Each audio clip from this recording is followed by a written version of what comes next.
ఏమిటంటే తన అభిరుచి కోసం కొన్ని పాడాడు.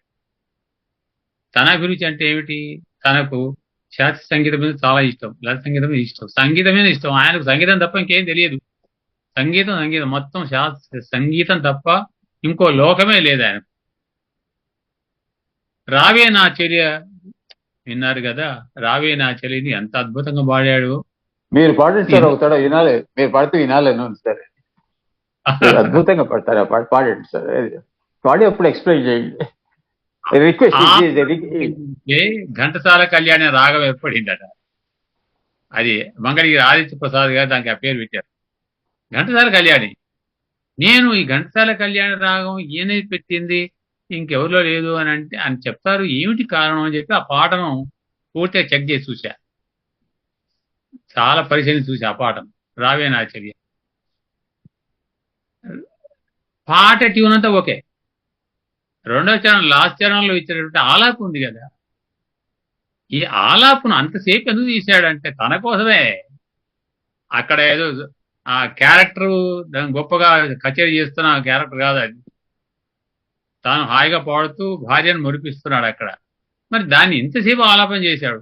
ఆ ఆలాపలోని సంగతులను నేను వింగడించి చూస్తే శాస్త్రీయ సంగీతంలోని కళ్యాణ రాగాన్ని ఏ గాయకులు కూడా ఈ సంగతులు వాళ్లే, వాళ్ళెవరూ టచ్ అయినటువంటి సంగతులు ఈ ఆలాపంలో ఉన్నాయి. అది అపురూపం. రాగాన్ని అంత గొప్ప గౌరవించడం అనేది చాలా అపురూపం. అలాగే చల్లని వెన్నెల్లో మళ్ళీ అటువంటిదే, చల్లని వెన్నెలలో చక్కని కన్య సమీపంలో, ఇలా ఇది కూడా తన కోసం పాడుకున్నట్టే ఉంది. తర్వాత పెళ్లి గారి పిల్లలు ప్రియతమా రాధిక, మళ్ళీ అదే రాగం. మళ్ళీ దాన్ని తన ఇష్టపూర్తిగా దాంట్లో మరి రాగం పాడాడు, ఆలాపం పాడాడు. అది మాస్టర్వేణి చెప్పిందా, చలపతిరావు చెప్పిందా, రాజేశ్వరరావు చెప్పిందా కాదు, తాను క్రియేట్ చేసుకున్నది. తాను క్రియేట్ చేసిన దాన్ని కూడా ఎవరు సినిమా రంగంలో ఎవరు ఆబ్జెక్షన్ పెట్టాలి, పెట్టే దమ్ము ఎవరికి లేదు. అయితే ఆయన ఎంతవరకు పెడతాడంటే పాటకు అవసరం ఉన్నంత వరకు పెడతాడు, అదే అందరికి తెలుసు. అలాగే జయ జయ దేవరే హిందోళ రాగాన్ని మాల్కోస్ పేరు రాకుండా ఆయన హిందోళ రాగాన్ని పాడాడు. నిజంగా ఆయన పాడిన హిందోళ రాగాన్ని తప్ప మిగతా వాళ్ళు పాడిన ఏ పాట కూడా హిందోళం కాదు, అంతా మాల్కోసే. అంటే హిందుస్థానీ ఈ మాల్కంసం పద్ధతి వదిలేసి హిందోళ రాగం యొక్క స్వరూపాన్ని ఆవిష్కరింపజేశాడు ఆ పాటలో.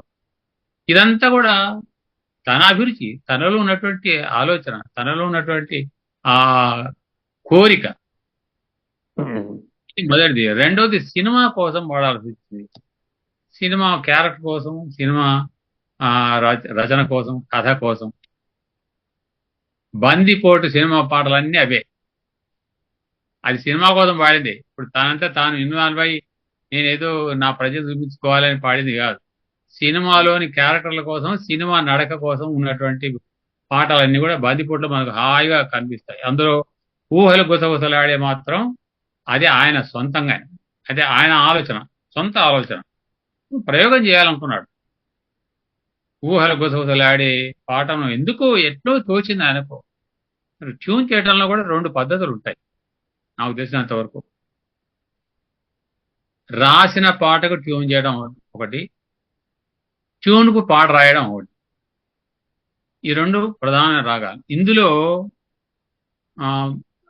రాసిన పాటకు ట్యూన్ చేయడం దగ్గరకు వచ్చినప్పుడు ఇది కూడా 2 విధాలుగా ఉంటుంది. ఒక్కోసారి ఆ పాట సాహిత్యం చూడగానే ట్యూన్కు వస్తుంది, పరిగెత్తుకొని వస్తుంది, ఆ ట్యూన్కు చేసేస్తాడు. ఆ తర్వాత అదే రాగం అని వివేచన చేసుకుంటే కరెక్షన్స్ ఇస్తాడు. రెండోది ఆ సీన్ ఏమిటి, ఆ దృశ్యంలో ఈ పాట ఎలా వస్తుంది, దానికి కావాల్సిన మూడ్ ఏమిటి, దాన్ని దృష్టిలో పెట్టుకొని ఏ రాగంలో ఈ పాట చేస్తే బాగుంటుందని ప్లాన్ చేసుకొని చేయడం అనేది రెండో పద్ధతి.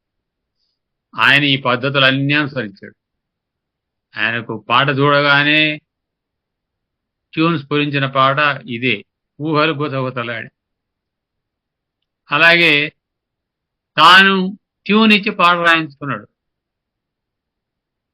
ఒక పాట నారాయణ గారితో రాయించుకున్నాడు. మళ్ళీ ఎలారా మాలికలారా.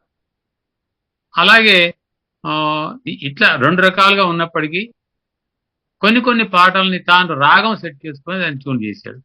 ఇట్లా ఈ 3 పద్ధతుల్లో కూడా ఆయన ట్యూన్ చేసుకున్నాడు ఆయన. అట్లాగే అలీబాబా 40 దొంగలు వినండి పాటలు. అవి సినిమా అవసరం కోసం పాడినయే. అందులో శాస్త్రబద్ధంగా ఉండి చేసుకున్నదని ఏం కాదు. ఒక బందిపోట్ల పాట మాత్రం ఆయనకు ఎందుకంటే ఆ పాట సాహిత్యం చూడగానే ఆయనకు హమ్మింగ్ చేశాడు. ఆయన అనుకోకుండానే హమ్మింగ్ చేశాడు. ఆ హమ్మింగ్ ఏమిటని తర్వాత ఆలోచించుకుంటే అది రాగం అయింది. ఏమి రాగం? ఈ రాగం గురించే కొంత కాంట్రవర్సీ ఉందనుకోండి. సరే, అది కాంట్రవర్సీ ఏం కాదు. ఒకటి సౌదామి అన్నారు సంగీతరావు గారు, ఇంకోళ్ళేమో సుమనే సరంజని అన్నారు. ఈ రెండింటిని పరిశీలించి చూశా. సుమనే సరంజనిలో కైసిక నిషాదం ప్రాధాన్యం ఉంటుంది. సౌదామినిలో కాకలి నిషాదం ప్రాధాన్యం ఉంటుంది. ఈ 2 నిషాదాలు ఉంటాయి 2 రాగాలు. అంటే సౌదామినిలో కాకలి నిషాదం ప్రధానంగా ఉండి కైసిక నిషాదం అన్యస్వరంగా వస్తుంది. సుమనే సరంజనిలో కైసిక నిషాదమే ప్రధానంగా ఉండి కాకలి నిషాదం ఒక అన్యస్వరంగా వస్తుంది. ఈ తేడాను గమనిస్తే అది ఏ రాగమో తెలుసుకోవచ్చు. కానీ ఆయన ఎప్పుడు ఏది ఈ రాగం అని చెప్పినట్టుగా నాకు అనిపించలేదు. అలాగే రహస్యం సినిమాలో పాటలన్నీ కూడా మనసు పెట్టి చేసిందే.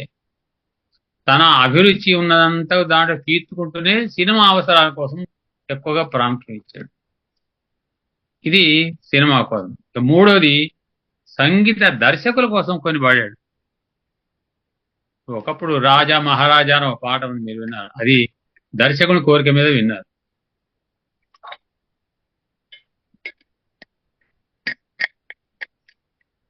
అలాగే మీ అందరి బాగా తెలిసిన పాట శివశంకరి. జగదేక వెనుకథలో శివశంకరి సంగీత దర్శకుడు, నిర్మాత వీళ్ళందరి కోసం ఇట్లా పాడాలి, ఇట్లా చేయాలి. విచిత్రం ఏంటంటే దాన్ని 5 నిమిషాలుగా కుదించడంలో ఉన్నటువంటి పాత్ర ఘంటసాల పెద్దది. చాలా పొడిగినటువంటి పాటను ఎంతో మంది కుస్తీ బట్టి లాక్కొచ్చారు. పెండ్యాలు కూడా లాస్ట్ హ్యాండ్స్ అప్ అయితే పాడేవాడు మాస్టర్ గారు కాబట్టి ఆయన చాలా జాగ్రత్తగా లాక్కొచ్చా 5-5.5 నిమిషాల్లో కుదించి పెట్టేసి. ఇది ప్రతిభ లేకపోతే ఈ పని కాదు. అలాగే నీ మధుమరళి గానాలయాలు జయదేవ ఎంత అద్భుతమైన పాట. ఆయన ఎందుకు అయింది అది? ఆ రాగంలో ఒక అవసరం, ఆ సీన్కి ఒక అవసరం వచ్చింది. ఒక కొత్త గాయకుడు ఎవరో వస్తున్నారు, ఆయన కోసం సీన్ క్రియేట్ చేయాల్సి వచ్చింది. చేస్తే ఈ పాట కొత్తగా దిగింది కాబట్టి సంగీత దర్శకుడు చెప్పాడు, ఆ దర్శకుని కోసం అది పాడాడు. దశాబులో పాటలన్నీ కూడా అలాంటివి, దర్శకుని కోసం పాడినవే, నిర్మాత కోసం పాడినవి. ఇలాగా 3 అంశాలు అయిన తర్వాత లాస్ట్ది ప్రజల కోసం పాడాడు ఆయన. ప్రజల కోసం అంటే ప్రజల్లో ఆయన ప్రధానమైనటువంటి పాలసీ పాట ట్యూన్ చేస్తే ఆ ట్యూను ప్రతి వాడికి అందుబాటుకు రావాలి. ఏదో కొద్దిమందికో విని బాగుంది అనుకోవడం కాదు, ప్రతి వాళ్ళకి రావాలి. అది చిన్నవాడు పెద్దవాడు ఎవరికైనా సరే, మామూలు సామాన్య శ్రోతకి కూడా అది అర్థం కావాలి, మళ్ళీ వాడు పాడుకున్నట్టు ఉండాలి. ఇదే పాలసీ. అలాగా లవకుశలో పాటలని అలాంటివి. లవకుశలో ఏ పాట తీసుకుని ఏ పద్యం తీసుకోండి, మీకు శాస్త్రీయ పాండిత్యాన్ని ప్రదర్శించాలా? ఎక్కడ రాగ ప్రాముఖ్యంతో చూపించాడే తప్ప శాస్త్రీయ పాండిత్యాన్ని చూపించాలి.